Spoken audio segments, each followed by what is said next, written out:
आज के अंतिम सत्र के विषय का कंक्लूजन करने के लिए मैं राष्ट्रीय अध्यक्ष, माननीय राष्ट्रीय अध्यक्ष जी से आग्रह करता हूं कि आज के विषय का कंक्लूजन करें। माननीय राष्ट्रीय अध्यक्ष जी।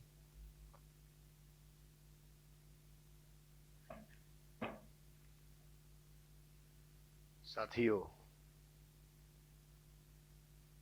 4 दिन का ये अधिवेशन और आज पहले दिन का दिन भर का जो कार्यक्रम चला उसका ये आखिरी सत्र है।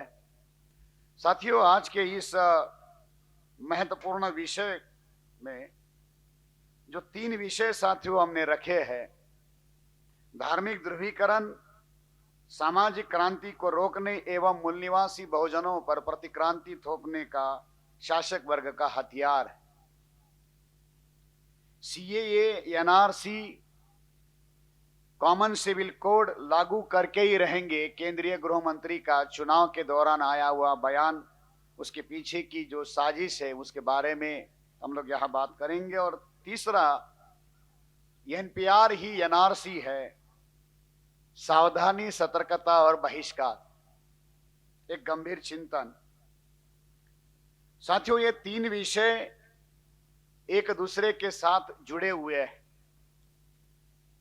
असल में ये 3 विषय हम 3 अलग अलग सत्रों में रखना चाहते थे और इन 3 विषयों पर कम से कम 3 घंटे का एक एक सब्जेक्ट के ऊपर डिस्कशन किया जाए। इतने ज्यादा महत्वपूर्ण और इतने ज्यादा गंभीर विषय ये है, किंतु समय अभाव से साथियों हमें ये सारे सत्र समय के साथ पूरे करने हैं।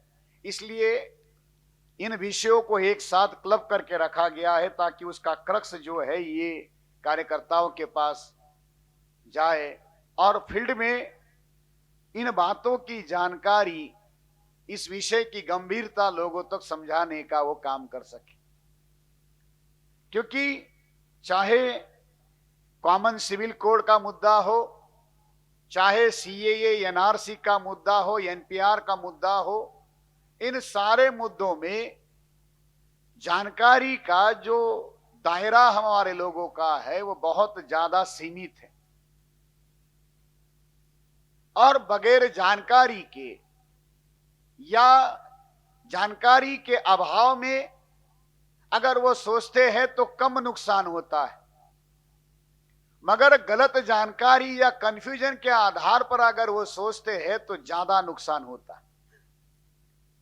अगर आपके पास जानकारी नहीं है, ये कम नुकसान देने वाली बात है, मगर आपके पास अगर गलत जानकारी है, मिस इन्फॉर्म आप हो या कंफ्यूजन की स्थिति में आप हो तो आप बहुत ज्यादा संकट में पड़ जाते हो। ये मामले इससे जुड़े हुए हैं।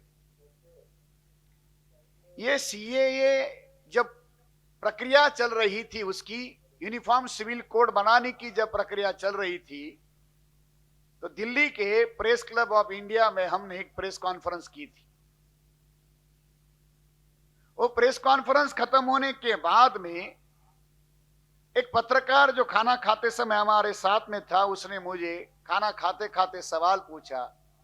अंग्रेजी अखबार, अब उसका नाम मैं लेना यहां उचित नहीं मानता हूं, बड़े रेपुटेड अखबार के समूह से वो आया था और उसने कहा कि सर मुझे आपको एक सवाल पूछना है काले सर, ये यूनिफॉर्म सिविल कोड का विरोध आदिवासी करते समझने वाली बात, मुस्लिम इसका विरोध करते ये भी समझने वाली बात है, सिख इसका विरोध करते ये भी समझने वाली बात है, क्रिश्चियंस इसका विरोध करते, जैन बुद्धिस्ट इसका विरोध करते समझने वाली बात है। आप ओबीसी हो, आप इसका विरोध क्यों कर रहे हो? मैंने कहा अगर आप इसको छापोगे तो ही मैं इसका जवाब दूंगा, क्योंकि मैं जानता हूं कि अगर मैंने जो जवाब दिया आप उसको छापोगे नहीं।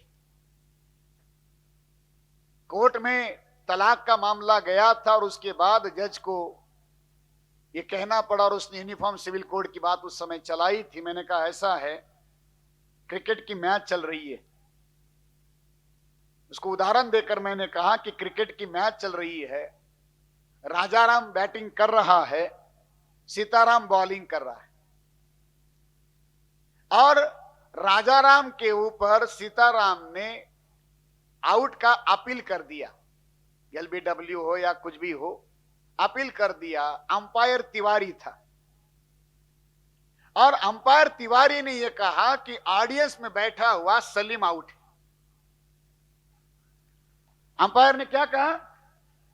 ऑडियंस में बैठा हुआ सलीम आउट है।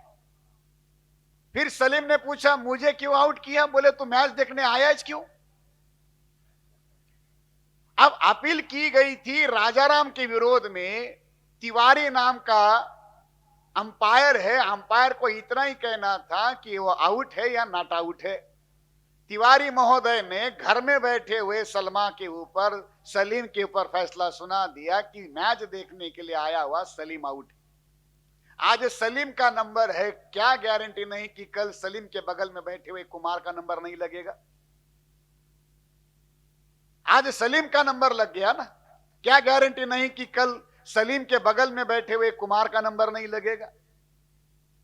वो अखबार का जो पत्रकार था वो हंसा और बोला साहब अब ये मैं तो छाप नहीं सकता मगर दूसरों को जरूर कहूंगा कि ऐसा हाल है।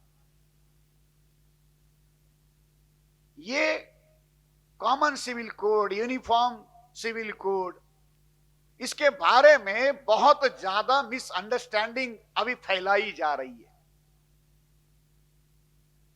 गुजरात का चुनाव चल रहा था, हिमाचल का चुनाव चल रहा था और उस गुजरात और हिमाचल के चुनाव के दौरान ये बयानबाजी चल रही थी कि हम यूनिफॉर्म सिविल कोड लागू करेंगे। उत्तराखंड ने तो प्रक्रिया शुरू कर दी, हिमाचल में इसकी बात आई, गुजरात के चुनाव में ये बात आई और आप लोगों ने देखा होगा कि उस चुनाव में खुलेआम इस बात का जिम्मेदारी भी ली गई कि 2002 में गोधरा में जो हुआ था वो हमने ही किया था।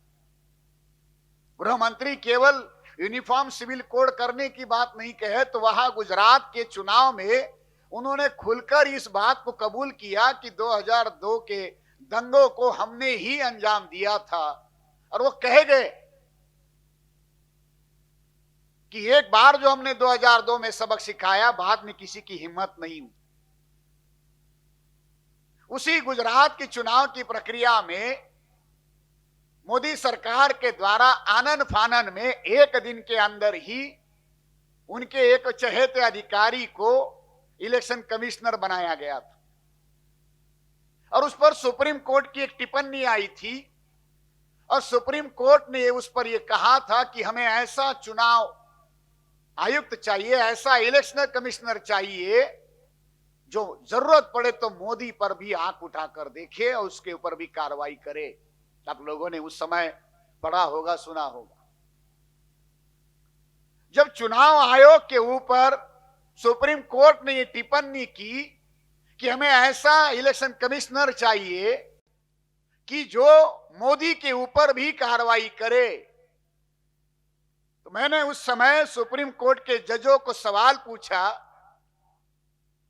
कि चुनाव आयुक्त एक बाबू होता है, एक आईएएस अधिकारी होता है, उसकी कितनी औकात होती है हम जानते हैं। चुनाव आयोग की औकात नहीं है मोदी के ऊपर कार्रवाई करने की। मेरा सवाल चुनाव आयुक्त की औकात को लेकर नहीं, मेरा सवाल सुप्रीम कोर्ट के जजेस को है कि आपकी औकात है, आप करके दिखाओ। अगर आप अपने आप को तुर्रम खां मानते हो तो आपकी औकात है, तो आपके हाथ किसने रोके थे? 1992 में मस्जिद गिराई गई, 30 साल सुनवाई चली, सारे सबूत आपके पास में थे और आपने बाइज्जत बरी करवाया। अगर आपकी औकात होती तो आप इंतजार किसका करते हैं? 84 में सिखों का कत्लेआम हुआ, 84 में सिखों का नरसंहार किया गया, लगभग 40 साल पूरे होने को आए, क्या कार्रवाई आपने की? 2002 में गोधरा का कांड हुआ, 20 साल से ज्यादा समय हुआ, क्या कार्रवाई आपने की? आप चुनाव आयोग को कहते हो कि हमें ऐसा चुनाव आयुक्त चाहिए कि वो कार्रवाई करे। जज साहब, अगर आपकी औकात होती तो आप कार्रवाई करते। मगर आप भी लालच में पड़ गए कि कहीं मेरा भी नंबर राज्यसभा में लग जाए, कहीं मुझे भी गवर्नर की सीट मिल जाए। इस लालच में अगर आप जो काम आपको संविधान ने दिया है वो नहीं कर रहे तो क्या होगा। साथियों, इस देश में राइट्स एंड रॉयट्स एक साथ चलते हैं। Rights and riots. जब भी इस देश के मूल निवासी बहुजन समाज के अधिकार की लड़ाई शुरू होती है, एक सामाजिक आंदोलन उभार होता है। एससी एसटी ओबीसी और इस देश के जो मूल निवासी लोग हैं, मुस्लिम है, सिख है, क्रिश्चियन है, ये सारे के सारे लोग जब अपने संवैधानिक मौलिक अधिकारों की लड़ाई लड़ते हैं, एक समता मूलक आंदोलन चलाते हैं, इस समता मूलक आंदोलन को दबाने के लिए एकमात्र तरीका ब्राह्मणों के द्वारा अपनाया जाता है। उस आंदोलन को दबाने के लिए धार्मिक फसाद का आधार लिया जाता है, राइट्स एंड रॉयट्स। यह केवल मुस्लिमों के विरोध में प्रतिक्रिया के रूप में नहीं है, ये धार्मिक ध्रुवीकरण का हथकंडा जो है, ये केवल चुनाव जीतने तक या मुस्लिमों को सबक सिखाने के लिए या मुस्लिमों के ऊपर अत्याचार करने के लिए नहीं है। इसके पीछे मूल कारण जो है कि इस देश में, इस देश का जो बहुजन समाज जो है, जो ब्राह्मणी व्यवस्था का शिकार है, वो अपने अधिकार का, आत्मसम्मान का जो आंदोलन चला रहा है, उस आंदोलन को दबाने के लिए हिंसा का सहारा ब्राह्मणों के द्वारा लिया जाता है। उस उग्र हिंसा के पीछे जो उनके मौलिक अधिकार है, उस मौलिक अधिकार को दबाने के लिए उस उग्र हिंसा का, धार्मिक उन्माद का सहारा लिया जाता है। चर्चा फसाद की होती है, चर्चा राइट्स की होती है, मॉब लिंचिंग की होती है और अधिकार छीने जाते हैं। जो धार्मिक ध्रुवीकरण का या धार्मिक उन्माद का, क्योंकि ये ध्रुवीकरण शब्द जो है साथियों, ये सकारात्मक शब्द है, जोड़ने वाला शब्द है। ब्राह्मण धर्म के नाम पर जोड़ता नहीं, धर्म के नाम पर इस्तेमाल करता है। और एक धार्मिक उन्माद पैदा करके जिन लोगों को अधिकार मिले जा रहे हैं, उन लोगों के ही विरोध में उसका इस्तेमाल किया जाता है। मैंने सवेरे के सेशन में साथियों कुछ बातें कही थी, समय अभाव से उसको हम विस्तारित तरीके से कह नहीं पाए थे कि इस देश को प्रतिक्रांति के खाई में ढकेलने का काम किया जा रहा है। हमारे महापुरुषों के द्वारा जो आंदोलन चला, उस आंदोलन की बदौलत हमें अधिकार मिले। उस अधिकारों का लंबा इतिहास हमारे पास है। 108 साल का आंदोलन चला, उस आंदोलन की वजह से अधिकार मिले। जिन लोगों को अधिकार मिले, उन लोगों के लिए वो अधिकार क्रांति थी। आज उस क्रांति को प्रभावित करने के लिए प्रतिक्रांति निर्माण की जा रही है, और प्रतिक्रांति करने के पीछे का मकसद है जो संघर्ष और आंदोलन से जो अधिकार मिले हैं, वो अधिकार छीने जा रहे हैं। संविधान और आंदोलन से जो अधिकार मिले थे, उन लोगों को जो अधिकार मिले थे, उनसे वो अधिकार छीने जा रहे हैं। अब दुनिया में कोई भी अपने अधिकार छीनने नहीं देता। ये जो प्रतिक्रांति ब्राह्मणों के द्वारा की जा रही है, जिस वर्ग के विरोध में ब्राह्मणों के द्वारा प्रतिक्रांति की जा रही है, ब्राह्मणों के द्वारा उस प्रतिक्रांति का नेतृत्व उसी वर्ग को दिया जा गया। संकट क्या है? ये सब्जेक्ट रखने के पीछे का पर्पस क्या है? जिस वर्ग के विरोध में ब्राह्मण प्रतिक्रांति कर रहा है, आज आदिवासियों के विरोध में प्रतिक्रांति की जा रही है। आदिवासियों को उनके जल, जमीन और जंगल से छीना जा रहा है। यह मत सोचिए कि मॉब लिंचिंग के शिकार केवल मुस्लिम है। झारखंड में जाइए, छत्तीसगढ़ में जाइए, मॉब लिंचिंग के सबसे ज्यादा शिकार आपको आदिवासी मिलेंगे। तो आदिवासियों के विरोध में प्रतिक्रांति की जा रही है। जैसे हमारे एक साथी ने कहा कि वो गोबर खरीदने का काम वो कर रहे, मैं तो कह रहा था, सबूत आपके सामने है। छत्तीसगढ़ के जंगलों को अभी कांग्रेस की सरकार है, बघेल वहां के मुख्यमंत्री है, और उन्होंने वो जो जंगल, जिन जंगलों में आदिवासी रहते हैं, उस जंगलों को राम के नाम पर कर दिया है। केवल अयोध्या भी राम के नाम पर नहीं हुई, वो जो जंगल, जिन जंगलों में आदिवासी रहते थे, छत्तीसगढ़ की बघेल सरकार ने एक योजना बनाई, राम गमन पथ, और उन जंगलों से राम कैसे कैसे गुजरे, वो सारे के सारे जंगल जो आदिवासियों के थे, जो रावण को पूजने का काम करते हैं, उनके जंगलों को नियंत्रित करके वहां राम गमन पथ की योजना बनाई। आदिवासियों के विरोध में प्रतिक्रांति हो रही है, और ब्राह्मणों ने एक आदिवासी महिला को देश का महामहिम बना दिया। सुप्रीम कोर्ट ये कहता है, संविधान ये कहता है कि आदिवासी हिंदू नहीं है, और मोहन भागवत छत्तीसगढ़ में जाकर आदिवासियों के अंदर जाकर कहता है कि सारे भारतीय हिंदू है, आदिवासी हिंदू है, सबका डीएनए एक। देश की राष्ट्रपति एक महिला है, वो आदिवासी है, उनके पास जिम्मेदारी है कि वो संविधान का अमल करे, संविधान की रक्षा करे। अगर मोहन भागवत संविधान के विरोध में जाकर ये कहता है कि आदिवासी हिंदू है, तो मोहन भागवत के ऊपर राष्ट्रपति, जो एक आदिवासी महामहिम बनी हुई है, उन्हें मोहन भागवत के ऊपर राष्ट्रद्रोह का मुकदमा दायर करना चाहिए था। ये देशद्रोह का मामला है, मगर जिस वर्ग के विरोध में प्रतिक्रांति की जा रही है, उसी को उसका नेतृत्व दिया जा रहा है।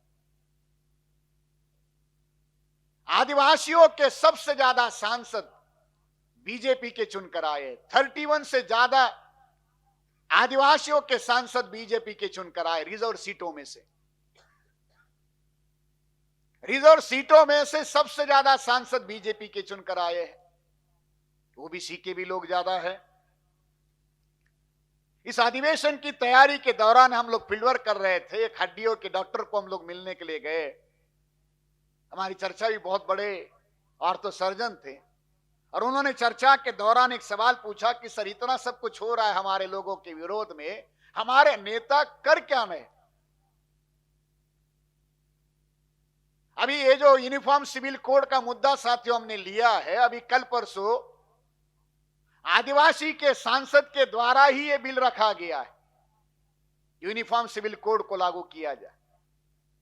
राजस्थान से हमारे साथी आए होंगे, वो जानते, एक मीना कम्युनिटी के सांसद के माध्यम से ये बिल उन्होंने राज्यसभा में रखवाया, प्राइवेट बिल के तौर पर रखवाया। उन्होंने मुझे पूछा कि हमारे नेता है एससी एसटी बीसी के, कुछ नाम उन्होंने गिनाए। मैंने कहा नाम की चर्चा करने की जरूरत नहीं है, ये कर क्या रहे हैं, उन्हें ये गलत हो रहा है वो दिखाई नहीं दे रहा क्या?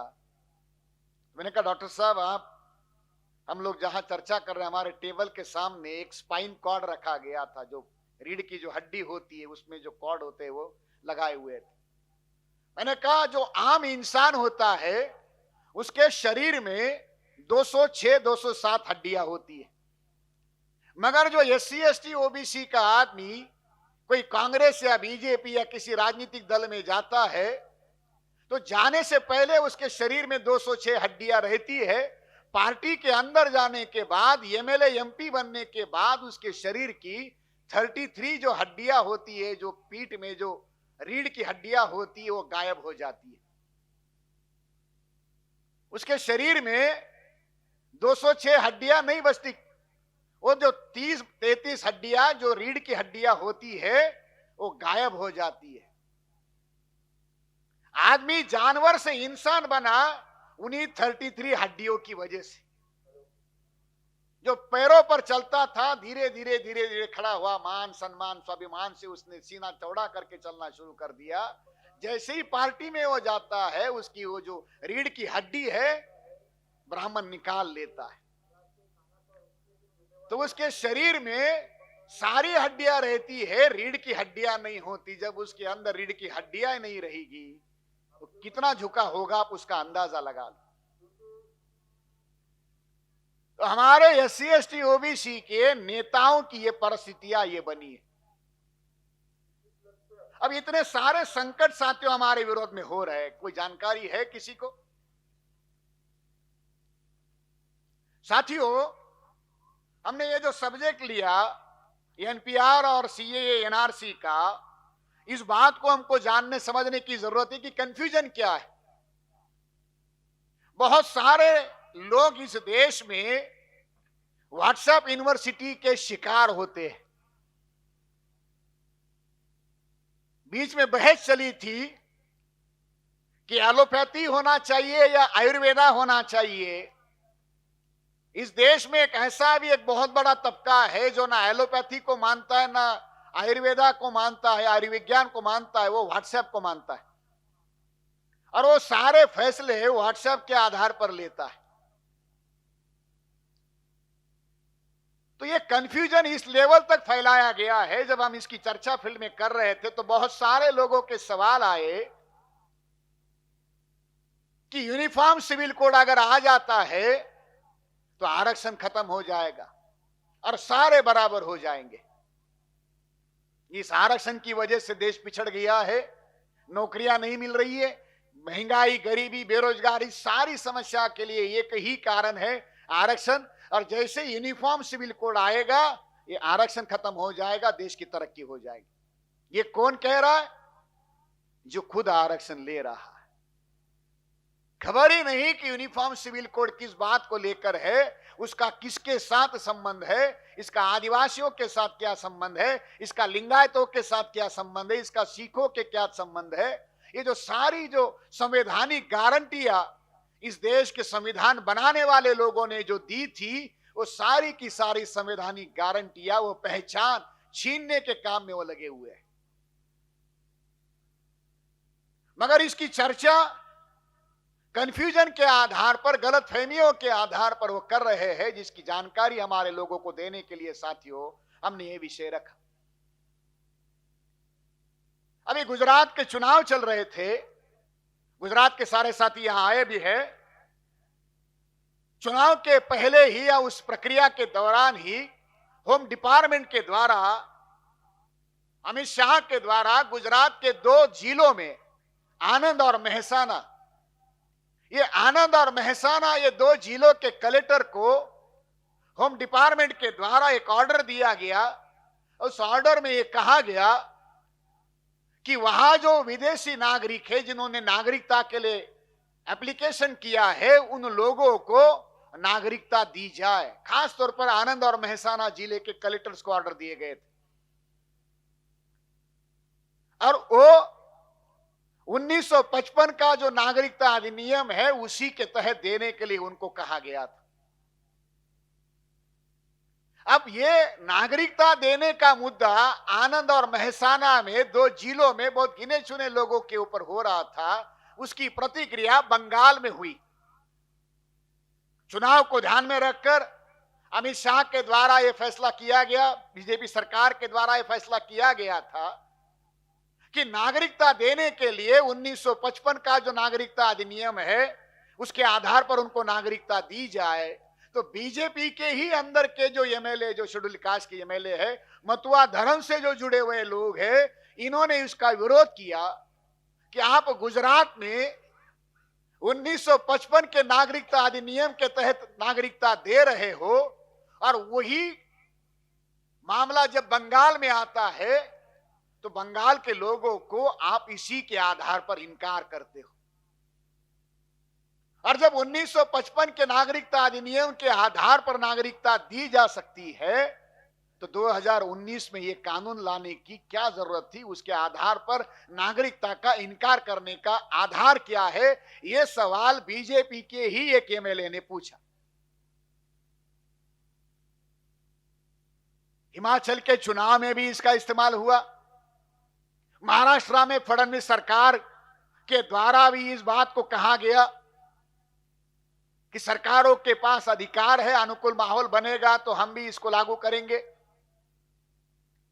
मैंने शुरू के सेशन में ही कहा कि यहां से केवल 30 किलोमीटर दूरी पर नेरुल नाम का एरिया है, वहां के सिडकों पे महाराष्ट्र का पहला डिटेंशन कैंप बनाने की प्रक्रिया शुरू की गई थी जब पहली बार फडणवीस की सरकार थी 2019 में, उस समय की बात।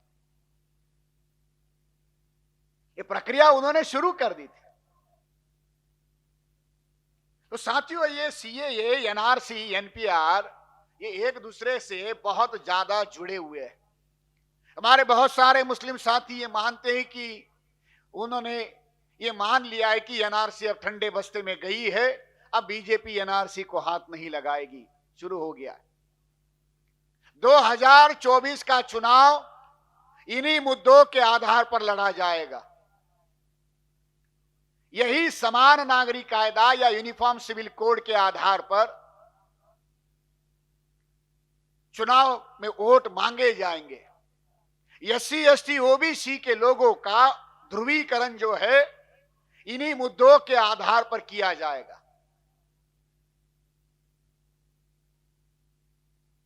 तो डायरेक्टली उस प्रक्रिया को माहौल बनाने के लिए उन्होंने ये प्रक्रिया शुरू कर दी और इसके लिए गुजरात के चुनाव का, इसके लिए हिमाचल के चुनाव का उन्होंने मुद्दा बनाया और ये प्रक्रिया शुरू कर दी।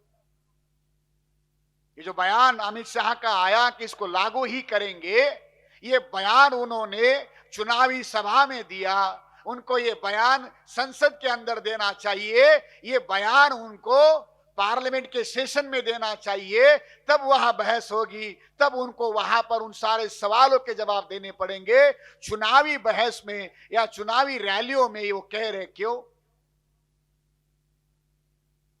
क्योंकि वो इन सारे मुद्दों के आधार पर ध्रुवीकरण करने की प्रक्रिया में 2024 का चुनाव जो है इन्हीं मुद्दों पर लड़ने की प्रक्रिया वो कर रहे। अब एनआरसी का जो विरोध हुआ, उस विरोध को ध्यान में रखकर उन्होंने एनआरसी की प्रक्रिया को लागू करने के लिए एनपीआर का सहारा लिया है। अब जो मुस्लिम भाई या जिन लोगों ने उस समय एनआरसी का विरोध किया, उन लोगों को एनपीआर के बारे में जानकारी नहीं है कि एनपीआर क्या है। बहुत सारी ओबीसी की जो जातियां या ओबीसी के संगठन जातीय आधारित जनगणना की मांग करते हैं या उसके लिए संगठन बनाकर आंदोलन करते हैं, उनके बहुत सारे नेताओं को, कार्यकर्ताओं की बात मैं नहीं कर रहा हूं, उनके बहुत सारे नेताओं को एनपीआर क्या है इसकी जानकारी तक नहीं है। मुस्लिम एनआरसी के मामले में जानकार है, सतर्क है, सावधान है और सतर्क भी है, मगर वो एनपीआर के मामले में बिल्कुल अनजान है। जो ओबीसी की जातियां जातीय आधारित जनगणना की मांग करती है, वो भी एनपीआर के मुद्दे पर जानकार नहीं है। और साथियों, असली मुद्दा जो है यही से शुरू होने वाला है। सेंसस की प्रक्रिया पूरे देश भर में चलती है और उसी सेंसस के साथ में एनपीआर किया जाएगा, नेशनल पॉपुलेशन रजिस्टर बनाया जाएगा, जनसंख्या रजिस्टर। 2010 में इसको कांग्रेस लाया था, 2015 में इसको अपडेट किया गया और अभी उसका अपडेटेड वर्जन जो है यह लागू कर दिया गया। और एनआरसी से जुड़े हुए कुछ सवाल जो थे वो सवाल एनपीआर में लगाए गए और उन सवालों को एनपीआर में डालने की प्रतिक्रिया पूरे देश भर में हुई थी। लगभग 11 राज्यों ने, और वो भी छोटे छोटे स्टेट नहीं, मेजर जो बड़े स्टेट है, उन स्टेट्स ने एनपीआर में ये जो सवाल जोड़े गए उसके ऊपर सीरियस ऑब्जेक्शन रेज किए थे। साथियों, ये एनपीआर बहुत ज्यादा गंभीर मुद्दा है। सुप्रीम कोर्ट में बीजेपी सरकार के द्वारा 129 पेज का एफिडेविट एनआरसी के मामले में दायर किया गया था और अपने एफिडेविट में सुप्रीम कोर्ट में बीजेपी ने खुलेआम इस बात को कहा कि ये एनपीआर एनआरसी है, एनआरसी के लिए एनपीआर कितना अनिवार्य है। 2003 का जो एक्ट बना था सिटीजनशिप अमेंडमेंट एक्ट, उसमें भी उन्होंने इस बात को कबूल किया कि इसके लिए यह जरूरी है। और कभी 2003 या उससे पहले वाली बात नहीं, तो होम अफेयर्स जो है, मिनिस्ट्री ऑफ होम अफेयर्स, इसकी एनुअल रिपोर्ट में, इसकी एनुअल रिपोर्ट 2018-19 में भी उन्होंने इस बात को कबूल कर लिया कि एनपीआर जो है ये एनआरसी के लिए अनिवार्य है। अब एनपीआर का एनआरसी से सीधा सीधा संबंध जोड़ा गया है। अपने 129 पेजों के एफिडेविट में उन्होंने कहा कि एनआरसी के लिए नागरिकता की पहचान करने के लिए कौन से सवाल जरूरी है जो उन्होंने एनपीआर में जोड़े हैं। नंबर 1, जानकारी देने वाला देने वाली का डेट ऑफ बर्थ, जन्म तारीख, जन्म तिथि। नंबर 2, प्लेस ऑफ बर्थ, जन्म स्थान। नंबर 3, नेम ऑफ पेरेंट्स, माता पिता का नाम। नंबर 4, माता पिता का जन्म तिथि और उनका जन्म स्थान। और 5वां, अगर जरूरत पड़े तो जो जो ग्रैंड पेरेंट्स है, वो ग्रैंड पेरेंट्स के भी कागजात मांगे जाएंगे। उनकी जानकारी, कागजात नहीं, उनकी जानकारी पूछी जाएगी। ये 5 मुद्दे उन्होंने उसमें कहे कि ये जानकारी हम लोग जमा करेंगे। नंबर 1, आपकी जन्म तिथि। नंबर 2, आपका जन्म स्थान। नंबर 3, आपके माता पिता का नाम। नंबर 4, उनका जन्म स्थान और जन्म तिथि। और 5वां, अगर जरूरत पड़ती है तो आपके दादा दादी का भी जन्म स्थान और जन्म तिथि मांगी जाएगी। अभी शुरू कर दिया। 1950 के रेवेन्यू रिकॉर्ड मांग रहे। झारखंड में तो 1932 के रिकॉर्ड मांगे जा रहे, खतियानी के। ये सारे प्रक्रिया वो शुरू कर दिया गया है। अब साथियों, जब ये कागज की बारी आती है, एनपीआर के माध्यम से जानकारी जमा की जाएगी, वो जानकारी आपकी ली जाएगी। ये एनपीआर और सेंसस बायोमेट्रिक होगा, डिजिटल होगा। आप जो भी जानकारी दोगे ये इसमें लिखी जाएगी। और फिर सुप्रीम कोर्ट में सेंट्रल गवर्नमेंट ने ये कहा कि जो जानकारी इन्होंने दी है, उस जानकारी को उन्होंने इंडियन एविडेंस एक्ट के साथ जोड़ दिया है।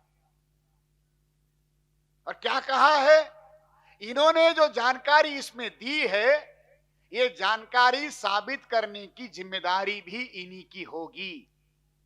तो आपने जो भी उसमें लिखा कि मेरा जन्म ननिहाल में हुआ, फला फला गांव में हुआ, फला फला तारीख को हुआ, आप जो भी उसमें कहोगे, जो भी उसमें लिखा जाएगा, उसका सबूत आपको ही देना होगा।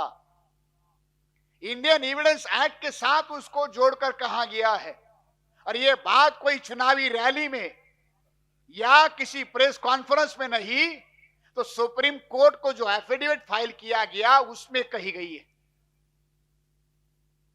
अब कागज के मामले में क्या परिस्थिति है भारत के गरीबों की या हमारे पढ़े लिखे लोगों की। 2015-16 का फैमिली सर्वे, हेल्थ फैमिली सर्वे, भारत सरकार हर 5 साल के बाद फैमिली सर्वे करती है और घर घर जाकर वो सारा डाटा वो जमा करती है।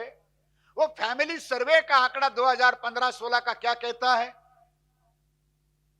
कि 2015-16 में जो बच्चे जिनकी जानकारी जमा की, जिनकी उम्र 5 साल या 6 साल की थी, यानी जो स्कूल में जाने लायक थे, जब एनपीआर 2010 में बना और उसके 5 साल बाद का ये मामला है, तो 2015-16 के आंकड़े ये कहते हैं कि मुस्लिम्स के घरों में अगर 100 बच्चे पैदा हुए हैं तो उसमें से केवल 60 बच्चों के पास ही बर्थ रजिस्ट्रेशन सर्टिफिकेट है। यानी 40 मुस्लिम लड़कों के पास बर्थ सर्टिफिकेट नहीं है। 100 में से 40। ये 10 साल पहले का मामला है। 2015-16 के आंकड़े ये कहते हैं कि अगर मुसलमानों के घरों में 100 बच्चे पैदा हुए हैं तो उसमें से केवल 60 बच्चों के पास ही बर्थ सर्टिफिकेट है, यानी 40 बच्चों के पास 2015 में बर्थ सर्टिफिकेट नहीं है। यही आंकड़े ओबीसी और शेड्यूल कास्ट के घरों के हैं। ओबीसी के घरों में भी अगर 100 बच्चे पैदा हुए हैं तो 2015 में जो बच्चे 4-5 साल के थे या जिनकी जानकारी उसमें जमा की है, उसमें से 40 बच्चों के पास जो 2015 में डाटा जमा किया 15-16 में, उसमें बर्थ सर्टिफिकेट नहीं है, तो उसके बाप के पास कहां से होगा? जब बेटे के पास ही नहीं है तो बाप के पास कहां से होगा? आदिवासियों का मामला तो इससे और ज्यादा खतरनाक है। आदिवासियों के घरों में अगर 100 बच्चे पैदा हुए हैं तो 44 बच्चों के पास आज भी बर्थ सर्टिफिकेट नहीं है, यानी बच्चे पैदा तो हुए हैं, बड़े भी हो गए, मगर उनका बर्थ सर्टिफिकेट नहीं बना है। अब 10 साल पहले अगर हमारे रिकॉर्ड के कागज की ये हाल है तो 20 साल पहले, 50 साल पहले और उससे भी पहले अगर हम जाएंगे तो हमारे एससी एसटी ओबीसी के माइनॉरिटीज के कागज के पुरावे अगर वो मांगते हैं, पेपर डॉक्यूमेंट्स अगर मांगते हैं, तो उसकी हालत क्या होंगे? ये सरकारी आंकड़े ये कहते हैं। अब जब एनपीआर वो करना चाहते हैं और उस एनपीआर के लिए उन्होंने ये सारा डाटा जमा करने की प्रक्रिया शुरू कर दी, वो जनगणना के साथ जोड़ दिया। अब ये सारे सवाल एनआरसी के थे, वो सवाल उन्होंने एनपीआर में जोड़ दिए। अब बहुत सारे ओबीसी के लोग या एससी एसटी ओबीसी के लोग ये मानते हैं कि ये सीएए एनआरसी मुस्लिमों के विरोध में है। सच्चाई क्या है साथियों? जो डिटेंशन कैंप आसाम में बनाए गए थे उसके ऊपर बहुत सारी डॉक्यूमेंट्रीज बनी। न्यूयॉर्क टाइम्स के पत्रकारों ने भी आसाम के डिटेंशन कैंप के ऊपर एक डॉक्यूमेंट्री बनाई। कुछ खास बातें उसमें उन्होंने रिकॉर्ड की, बाकी तो सारी बातें आज भी आपको देखने को मिलेगी। उन्होंने एनआरसी करने वाले कुछ अधिकारियों के इंटरव्यू लिए और वो बहुत ज्यादा शॉकिंग था। जिन अधिकारियों ने वो एनआरसी की लिस्ट प्रिपेयर की थी, उनके वो इंटरव्यू थे और उस समय सरकार के द्वारा, आसाम सरकार के द्वारा ऐसे अधिकारी और कर्मचारियों के ऊपर कार्रवाई की गई थी जिनके सर्वे में मुस्लिम्स की संख्या एनआरसी के लिस्ट में कम पाई गई थी। उनको टारगेट दिया गया था कि इतनी संख्या में मुस्लिम्स को डिटेंशन के लिए तैयार करना है तो उस एनआरसी की लिस्ट से उनको बाहर करना है। तो जिन अधिकारियों के द्वारा जिनका रेशो कम था, 3%, 5%, 10%, उनके अनुपात में ये इनएफिशिएंट था, तो ऐसे अधिकारियों के ऊपर सरकार ने अकार्यक्षमता का ठप्पा लगाया, इनएफिशिएंसी का ठप्पा लगाया कि आपने ईमानदारी से काम नहीं किया। तो सरकार के दृष्टि से ईमानदारी का काम का मतलब क्या था कि ज्यादा मेहनत करके मुसलमानों को उस लिस्ट से बाहर करो, आदिवासियों को, शेड्यूल कास्ट के लोगों को उससे बाहर करो। न्यूयॉर्क टाइम्स ने ये जो डॉक्यूमेंट्री बनाई उसमें उन अधिकारियों के इंटरव्यू दिए, वो लिस्ट दिखा रहे हैं, आंकड़े कहकर ये कह रहे हैं कि हमने ये किया, इसकी वजह से हमारे ऊपर कार्रवाई तक हुई। तो ये लिस्टिंग का मामला साथियों कागज के साथ जुड़ा हुआ नहीं है। ये मामला अधिकार छीनने से जुड़ा हुआ मामला है। ये मामला द्वेष, घृणा और पूर्वाग्रह के आधार पर खड़ा है।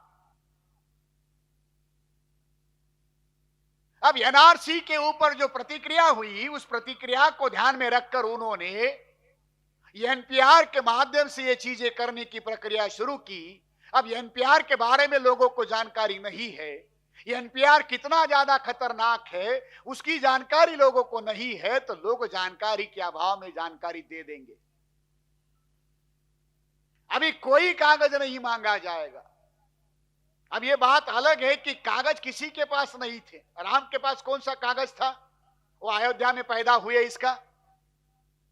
अयोध्या म्युनिसिपल कॉर्पोरेशन का कोई सर्टिफिकेट था राम का कि फला फला तारीख को ये सरकारी अस्पताल में राम का जन्म हुआ, इतने इतने बजे जन्म हुआ, डिलीवरी करने वाले डॉक्टर का ये नाम था, ऐसा कोई सर्टिफिकेट था?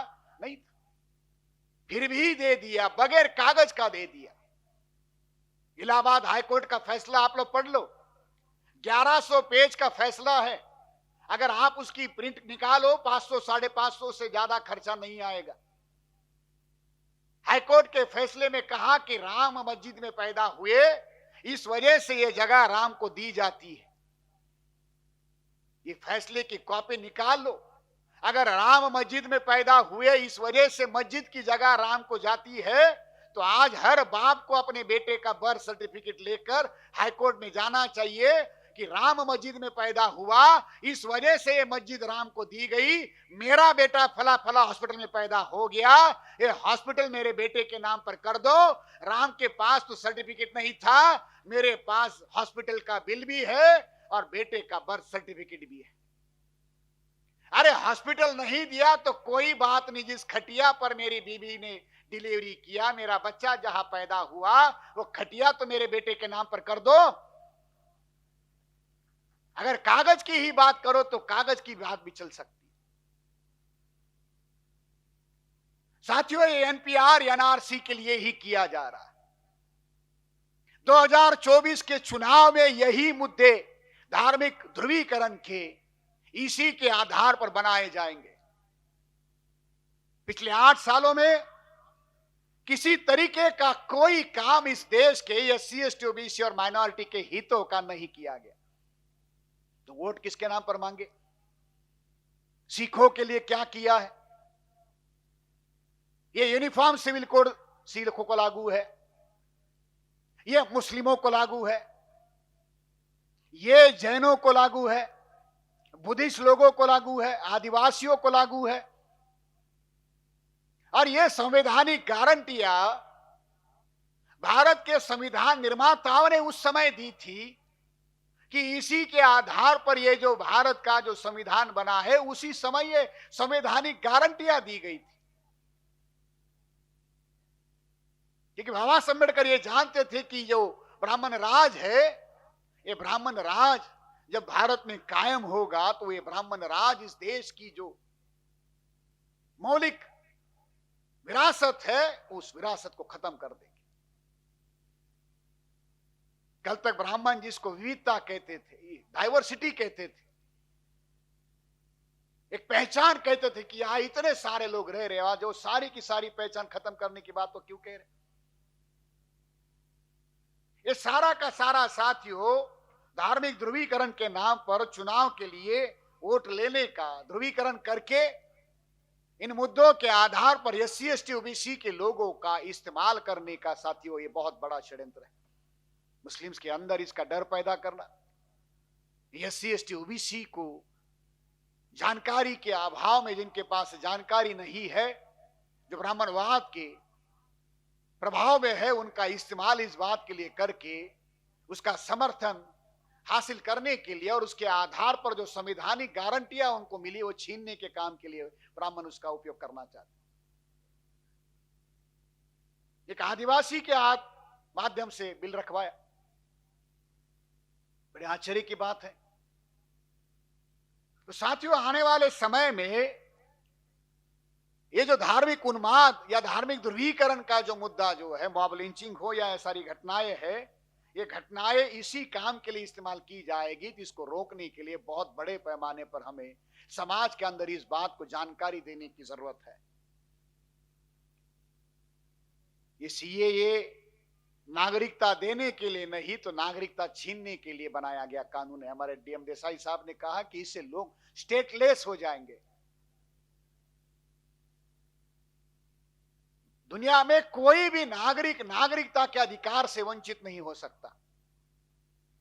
ये स्टेट की जिम्मेदारी है कि स्टेट उसको वो नागरिकता प्रदान करे। मगर आज नागरिकता अधिनियम का कानून बनाकर नागरिकता छीनने की बात की जा रही है। यूनिफॉर्म सिविल कोड बनाने के नाम पर जो यूनिफॉर्मेटी है वो बनाने के नाम पर इस देश के संविधान के अधिकारों को खत्म करने की बात की जा रही है। आर्टिकल 25 से लेकर आर्टिकल 29 तक जो विशेष अधिकार जो दिए गए हैं वो छीनने की बात वो कर रहे हैं। ओबीसी की जनगणना नहीं कर रहे और उस वर्ग को गलत जानकारी के आधार पर इस्तेमाल करने का, एससी एसटी ओबीसी को इस्तेमाल करने का वो काम कर रहे हैं। इसको रोकने के लिए साथियों हमने विषय बनाया कि एनपीआर के बहिष्कार की जरूरत है। ये मामला केवल जानकारी तक सीमित नहीं है, क्योंकि एनपीआर सेंसस हर घर में की जाएगी, हर घर से जानकारी जमा की जाएगी और हर घर से जो जानकारी जमा की जाएगी उस जानकारी का उपयोग आपके ही विरोध में किया जाएगा। जो जानकारी आपने दी है उस जानकारी का उपयोग आपके ही विरोध में किया जाएगा और उस अधिकार का, जो आपका मौलिक अधिकार है, उस अधिकार को छीनने का काम किया जाएगा। इसलिए साथियों, जैसे जाति आधारित जनगणना के मुद्दे को लेकर जो जागरण हुआ है, उसी तरीके से एनपीआर के साथ ये जो सवाल जोड़े गए हैं, उन सवालों को गंभीरता से जानने समझने की जरूरत है और उसका एनआरसी के साथ वो इस्तेमाल करना चाहते हैं, उसको लोगों को समझाने की जरूरत है। इसलिए हमने इस विषय में इस बात को रखा कि सावधानी, सतर्कता और बहिष्कार, सावधानी की जरूरत है, सतर्कता की जरूरत है और केवल सावधान और सतर्कता से काम नहीं चलेगा। अगर वो सवाल कायम रहते हैं, जो सवाल हमारे अधिकारों के विरोध में जाने वाले हैं, तो उसके बहिष्कार के लिए भी बड़े पैमाने पर जनमत निर्माण करना होगा और उस जनमत को निर्माण करने के लिए जिन लोगों को इस अधिकार से वंचित किया जाएगा, उन लोगों को उसके बारे में जानकार बनाने की जिम्मेदारी जो जानकार लोग हैं उनकी बनती है। सवाल उनका नहीं जो सोए हुए हैं, सवाल उनका भी नहीं जिन्होंने सोने का नाटक किया हुआ है। आज समस्या साथियों हमारी वो लोग नहीं है जो सोए हुए हैं। आज हमारी समस्या वो नहीं है जो सोने का दिखावा करते, सोने का नाटक करते। हमारी समस्या वो है जो अपने आप को जागरूक होने का दावा करते हैं। क्योंकि ये जो हजारों संगठन समाज के अंदर जो बने हैं, वो किसने बनाए हैं? जो अपने आप को जागरूक कहते हैं, अपने आप को महापुरुषों से जोड़ते हैं, अपने आप को समाज का प्रतिनिधि कहते हैं, उन लोगों के द्वारा ये संगठन बनाए गए हैं। मगर वो लोग जिस काम के लिए संगठन बनाए गए वो काम नहीं कर रहे। तो उन लोगों के पास जाना होगा और उनको इस मामले में जानकार बनाना होगा। इसके लिए एक बृहत अभियान बनाकर संघर्ष की जरूरत है। जानकारी पहले नंबर पर देना पड़ेगा। एनपीआर के मुद्दे को लेकर, एनआरसी के लेकर, सीएए को लेकर बड़े पैमाने पर जानकारी का कार्यक्रम करना होगा।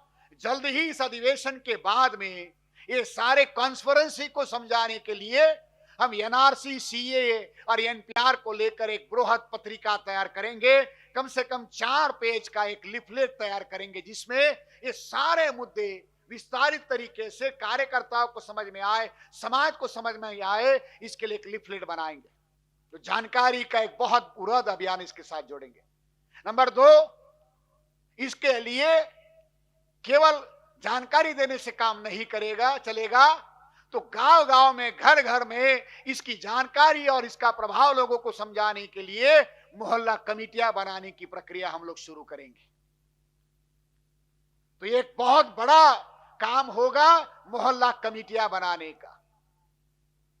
साथियों, भाईचारा बनाना है, मगर भाई को पता ही नहीं कि कौन भाई है। इसलिए हमने आंदोलन के लिए एक सूत्र बनाया, बामसेब के लिए एक सूत्र बनाया। कौन सा? 6 दिन चारा कमाओ, 7वें दिन भाईचारा कमाओ। बामसेब का एक बेसिक फंडा हमने बनाया। क्या? 6 दिन चारा कमाओ, 7वें दिन भाईचारा कमाओ। क्योंकि संकट के समय में चारा काम नहीं आता, भाईचारा काम आता है। तो भाई को बताना होगा, मोहम्मद भाई को, महादेव भाई को बताना होगा, क्योंकि एनआरसी की जानकारी मोहम्मद भाई के पास ज्यादा है, महादेव भाई के पास नहीं है। हमने अभी बुल्ढाना में एक प्रोग्राम किया, उसमें एक ओबीसी का प्रोफेसर आया था। उसने कहा कि मैंने ओबीसी के रेफरेंस में एक कार्यक्रम रखा था। उस कार्यक्रम के लिए हमने 150-200 पढ़े लिखे ओबीसी के लोगों को अपील किया कि वो आए।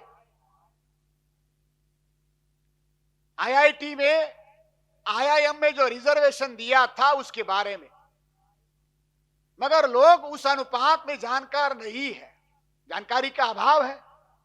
अब जब जानकारी होगी तो उस जानकारी की कमी को पूरा करने की जिम्मेदारी जिनके पास जानकारी है उनको करनी होगी। तो एनआरसी के मुद्दे की, सीएए के मुद्दे की जो जानकारी हमारे मुस्लिम साथियों के पास में है, वो जानकारी उन्हें एससी एसटी ओबीसी के लोगों के अंदर जाकर करनी पड़ेगी। तो हमने प्लान बनाया कि मोहल्ला कमेटियां बनाएंगे और मोहल्ला कमेटियां बनाकर पहले लेवल पर यह कार्यक्रम शुरू करेंगे कि ये जानकारी देने का कार्यक्रम होगा। अगर ये मोहल्ला कमेटी बनने की प्रक्रिया शुरू होती है तो जब जानकारी के लिए लोग इकट्ठा आएंगे, जो हम सफर बनेंगे, हम प्याला बनेंगे, हम निवाला बनेंगे, एक दूसरे के साथ कंधे से कंधा मिलकर चलना शुरू कर देंगे, तो दुश्मन को एक दूसरे के विरोध में इस्तेमाल करने का जो मौका मिलता है वो मौका खत्म हो जाएगा। तो ये जो धार्मिक ध्रुवीकरण का जो मुद्दा इस्तेमाल के आधार पर बीजेपी आरएसएस के लोग करना चाहते हैं, ये मोहल्ला कमेटियां बनाकर उसका परमानेंट इलाज करने का तरीका हमने ढूंढा। इसका परमानेंट इलाज ये है कि अगर आप धार्मिक ध्रुवीकरण को रोकना चाहते हो तो सामाजिक ध्रुवीकरण का कार्यक्रम बनाओ। तो ये सीएए, एनआरसी, एनपीआर, जातीय आधारित जनगणना, ये बहुत ऐसे मुद्दे हैं जिन मुद्दों के आधार पर हर मोहल्ले में जाकर मीटिंगें की जा सकती है, हर मोहल्ले में जाकर इसकी बात समझाई जा सकती है। पढ़ा लिखा हो या अनपढ़ हो, सबको सवाल पूछे जाएंगे, सबको जवाब देने पड़ेंगे, और जो भी पढ़े लिखे आदमी ने कहा या अनपढ़ आदमी ने कहा उसका जवाब रिकॉर्ड किया जाएगा और वही बाद में उसको पूछा जाएगा। तो खतरा सबके ऊपर है। ये मामला साधारण मामला नहीं है। इसलिए साथियों, ये मोहल्ला कमेटियों का एक कार्यक्रम हम लोग बनाएंगे और इसके बाद साथियों बहिष्कार से भी आगे वाला उग्र स्टेज जो है, वाइल्ड एजिटेशन वाला भी कार्यक्रम हम लोग बनाएंगे। ये सारा करने के लिए कार्यकर्ताओं को, जो डेलीगेट है, जो कैडर है, इसको ये जानकारी होना जरूरी है। जो समाज में जाएगा, जो समाज का प्रतिनिधि बनेगा, वो सबसे ज्यादा जानकार होना चाहिए। उसको जानकार बनाने की दृष्टि से साथियों ये विषय हमने रखा है। इससे बहुत बड़े पैमाने पर साथियों समाज के अंदर जो जानकारी का अभाव दूर होगा और आने वाले समय में इसके आधार पर एक बहुत बड़ा संगठन, बहुत बड़ा आंदोलन, संघर्ष से निर्माण होगा। उसको करने के लिए एनपीआर और एनआरसी, सीए के मुद्दे को लेकर, जनगणना के मुद्दे को लेकर जो आंदोलन हम करना चाहते हैं, उसको करने के लिए जो बड़ी लड़ाई लड़नी है, उसकी तैयारी की दृष्टि से साथियों ये कार्यक्रम है। आप ऐसा करोगे और इस बात को बड़े पैमाने पर लोगों लेकर जाओगे, इसी उम्मीद के साथ साथियों मैं अपनी बात यह खत्म करता हूं। आपने सुना, आपका आभार, धन्यवाद।